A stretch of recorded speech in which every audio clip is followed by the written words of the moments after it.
Bonjour à toi et bienvenue sur cette chaîne YouTube, le Guerrier Chronien. Alors, avant de commencer, j'aimerais que tu t'abonnes à cette chaîne si ce n'est pas déjà fait. Et j'aimerais que tu commentes et que tu partages ou que tu aimes cette vidéo. Ça me permet d'être mieux référencé sur YouTube, ça me permet d'avoir une meilleure visibilité. Donc si tu mets ta petite pierre à l'édifice, je te remercie et c'est sympa. Alors, aujourd'hui la vidéo, je vais te raconter une histoire inspirante. Tu vas voir, cette histoire peut changer complètement ta façon de penser, ta façon de voir la vie, ta façon de voir les choses. Et j'aimerais vraiment que cette histoire t'inspire. Donc pour ça, il faut que tu sois posé dans un endroit calme, dans un endroit paisible. Regarde-moi là. Là, je suis bien, là, je suis à la mer, tu vois, tranquille. Grandville, pour ceux qui connaissent, dans la Manche, en Normandie. C'est magnifique. Donc, j'aimerais vraiment que tu te poses au calme, dans ton canapé, dans ton jardin, dans un coin tranquille, et que tu fermes les yeux et que tu écoutes cette histoire et que tu t'imprègnes l'histoire. Voilà, je te retrouve à la fin de cette histoire. À tout à l'heure. C'est l'histoire d'un père qui était déçu que son fils ne soit pas viril. Son fils avait 16 ans et il manquait vraiment de virilité. Le père ne savait plus quoi faire pour rendre son fils comme un homme, un vrai. Alors le père allait voir un maître de karaté. Il demandait au maître de karaté « Est-ce que vous pouvez rendre mon fils viril ?» Alors le maître de karaté lui dit « Bien sûr, je vais accepter le défi.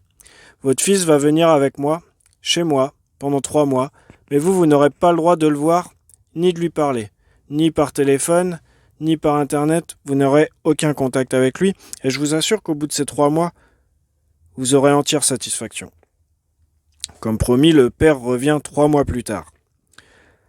Le maître de karaté organise un combat pour que le père puisse voir vraiment les résultats. Quand le combat démarre, le père découvre que l'adversaire de son fils était un entraîneur très doué. Il s'était bien sûr assuré d'être parfaitement bien préparé pour gagner le combat. Alors il commençait à attaquer. Et puis de l'autre côté, son fils tombait. Aussitôt qu'il se faisait attaquer, il tombait, sans aucune résistance. Cependant, le garçon n'abandonnait pas, il se relevait à chaque fois. À chaque fois qu'il tombait, il se relevait. Son père fut très embarrassé de voir ça, puisque ça durait au moins 20 fois. Il est tombé au moins 20 fois.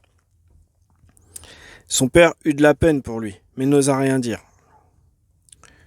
Le garçon, bien sûr, perdit lamentablement le combat, et le maître demanda au père « Ne pensez-vous pas que votre fils a montré de la virilité ?»« J'ai honte pour mon fils, » répondit le père. « J'ai vraiment honte de lui. Après 3 mois d'entraînement, il n'y a pas de résultat. Il était si faible et tombait à chaque fois qu'il était attaqué. Je ne pense pas du tout qu'il soit viril. » Le père était très déçu. Le maître dit au père « Je suis désolé, mais là vous regardez trop l'échec et la réussite que sous forme superficielle. N'avez-vous pas remarqué que votre fils avait du courage de se relever à chaque chute? Que plus il tombait et plus il se relevait. Ça, c'est une réussite. C'est la qualité d'un homme, un vrai, se relever à chaque fois. » Le père eut une soudaine compréhension et remercia de tout cœur le maître de karaté, et ramena son fils chez lui, heureux. Alors, toi qui écoutes cette vidéo, il ne faut pas que tu donnes tant d'importance aux résultats, aux échecs ou à la réussite. Mais il faut que tu attaches de l'importance aux efforts fournis, au chemin parcouru.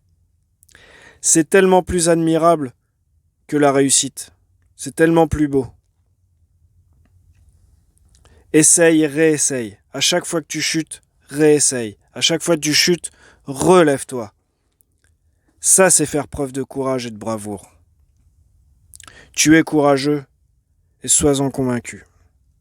Donc voilà, j'espère que cette vidéo t'a plu. J'aimerais que tu me dises en commentaire ce que tu as pensé de cette histoire, si vraiment elle t'a inspiré, si elle t'a laissé indifférent ou si elle te permet de voir les choses d'une autre façon. Et donc moi je te dis rendez-vous lundi prochain 12h12 pour une prochaine vidéo. Ciao ciao.